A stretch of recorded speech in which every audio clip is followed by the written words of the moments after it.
म्हणा तुलसी काष्टे संबुते माले कृष्ण जन प्रिये विभर्मी त्वाम महम कंठे गुरु महम कृष्ण वल्लभ रामकृष्णारी रामकृष्णारी रामकृष्णारी रामकृष्णारी रामकृष्णारी रामकृष्णारी हा झाला तुमचा गुरुमंत्र.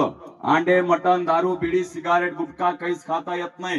जमलं तर पंढरीची वारी करायची, जमलं तर एकादशी करायची. माड तुटली तर पाणी सुद्धा पिता येत नाही. माड फुटीले लटकून इतर कार्यक्रम करायचे नाही. मी माळ घालतोय म्हणून मी तुमचा गुरु नाही. तुमचे गुरु ज्ञानोबा राय असतील, पण गुरुपौर्णिमेच्या दिवशी मी तुमची वाट पाहिल्याशिवाय राहणार नाही. मला पुंडलिक वरदार विठ्ठल श्री ज्ञानदेव तुकाराम पंढरीनाथ भगवान की जय. माऊली ज्ञानेश्वर महाराज की, ज्ञानेश्वर महाराज की, जगद्गुरु तुकाराम महाराज की, सद्गुरु जोग महाराज की, भारत माता की, गो माता की, गंगा मैया की, सनातन धर्म की, राम जन्मभूमि की, काशी विश्वनाथ भूमि की, श्री कृष्ण भूमि की, छत्रपति शिवाजी महाराज की, धर्मवीर संभाजी महाराज की, अयोध्या निवासी अवध नरेश भगवान प्रभु श्री राम की.